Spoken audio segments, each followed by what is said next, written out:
हिंदू महासभा के नेता कमलेश तिवारी के बयान को लेकर देश भर में जबरदस्त हंगामा मच रहा है। लखनऊ से लेकर भोपाल तक मुसलमान विरोध प्रदर्शन कर रहे हैं।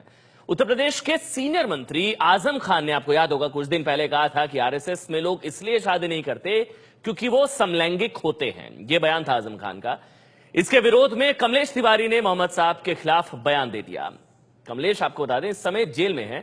आपको दिखाते हैं कि ये कमलेश तिवारी हैं कौन, जिनके बयान को लेकर जबरदस्त हंगामा मचा हुआ है।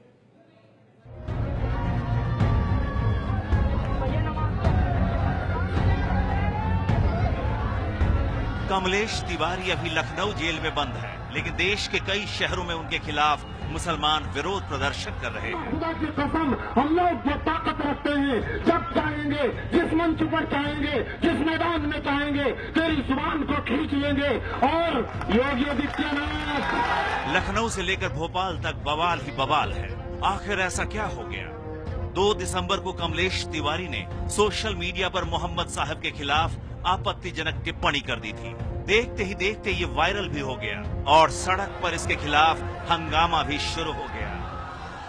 कमलेश तिवारी ने आजम खान साहब के पलटवार में बयान दिया। वो आजम खान साहब को कुछ भी कहते, उनकी नस्लों को कहते, उनकी फैमिली वालों को कहते, मुसलमानों को कुछ नहीं। साध्वी प्राची बोल रही है, हमें कोई मतलब नहीं है। योगी आदित्यनाथ बोल रहे हैं, हमें क्या मतलब है, कोई किसी को आपस में बोल रहा है। लेकिन उसने अल्लाह के नबी की शान पर, अल्लाह के नबी के घराने पर, अल्लाह के नबी की इज्जत पर उंगली उठाई है। हम किसी भी कीमत पर बर्दाश्त नहीं करेंगे। अखिल भारत हिंदू महासभा ने पहले ही यह स्पष्ट कर दिया था कि कमलेश तिवारी हिंदू महासभा के एक साधारण कार्यकर्ता हैं और उन्होंने जो कहा है वो उनके निजी विचार हैं, वह हिंदू महासभा का विचार नहीं है।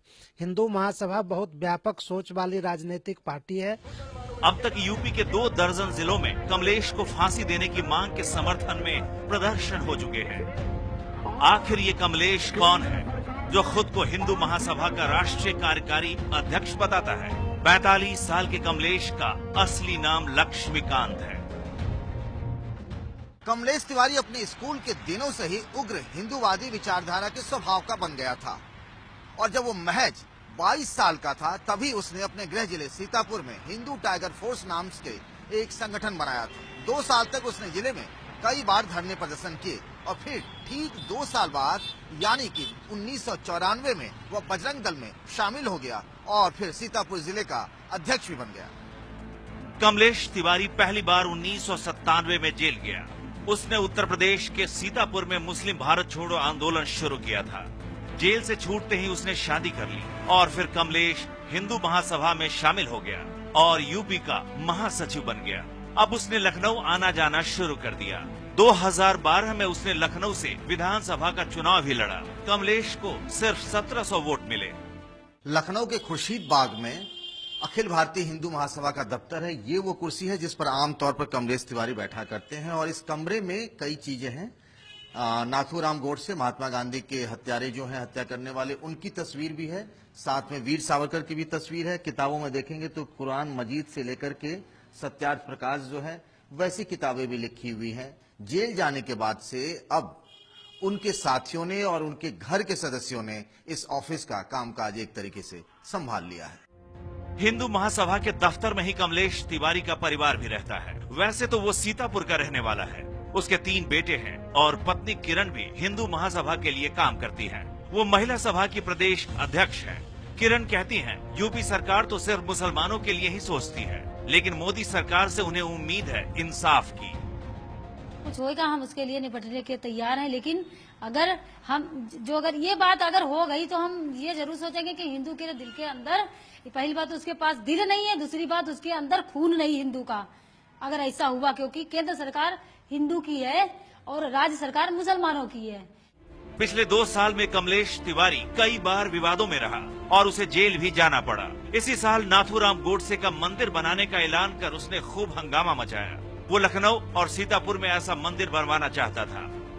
इसी साल अगस्त के महीने में कमलेश ने काशी चलो का नारा दिया था। वो अपने समर्थकों के संग श्रृंगार गौरी मंदिर में जलाभिषेक करने की तैयारी में था, लेकिन पुलिस ने कमलेश को उसके घर से ही उठा लिया था। उसके साथी कहते हैं, हजरत साहब पर बयान देने से पहले उसने सलाह मशवरा भी किया था।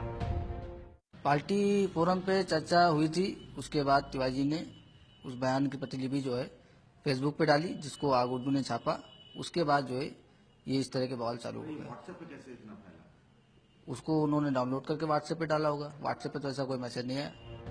वकालत की पढ़ाई बीच में ही छोड़ देने वाला कमलेश 8 बार जेल जा चुका है। ताजा मामले में वो 2 सितंबर से ही जेल में बंद है और करीब साल भर उसे सलाखों के पीछे ही रहना पड़े। यूपी सरकार ने कमलेश पर रासुका यानी एनएसए लगा दिया है। अब 11 महीने उसे जमानत नहीं मिल सकती है। अब तक कमलेश 8 बार जेल जा चुका है। हजरत साहब के खिलाफ बयान देने के मामले में कमलेश 2 दिसंबर से ही जेल में है। उसके परिवार को जान से मारने की धमकियां मिल रही हैं। इसीलिए अब हिंदू महासभा ऑफिस के बाहर पुलिस का पहरा है। मैं इस बात से बिल्कुल नहीं डर रहा, ना और लोग उलमा डर रहे हैं। हमारे एक दोस्त ने 1,51,00,000 का और हीरो का हार का भी किया है, और भी लोगों ने अलग अलग जगह किए हैं। इमाम काउंसिल वालों ने किया है, दिल्ली से 1 करोड़ का ऐलान हुआ है। अब तक तकरीबन मेरे नजरिए में कमलेश तिवारी के सर पर लगने वाली कीमत 30 करोड़ से जायद पहुंच चुकी है। और मुसलमान 30 करोड़ नहीं, अगर अरबों खरबों दौलत भी लुटानी पड़े अल्लाह के नबी की इज्जत और नामूस के लिए, हम लोग लुटाने के लिए तैयार हैं। All India Muslim personal law board के अध्यक्ष मौलाना राबे हसन नदवी ने यूपी के सीएम को चिट्ठी लिखी। उनकी मांग है कि कमलेश के खिलाफ कड़ी कार्रवाई हो। उसने हजूर की शान में जो गुस्ताखी की है, ये मुसलमान के लिए नाकाबिले बर्दाश्त है। सवाल तो ये भी है कि जब कमलेश तिवारी को जेल भेज दिया गया है, तो फिर वो कौन लोग हैं जो मुसलमानों के विरोध और हंगामे को हवा दे रहे हैं। कुछ जगहों पर उग्र भीड़ ने दूसरे समुदाय के घरों और दुकानों में आग भी लगा दी।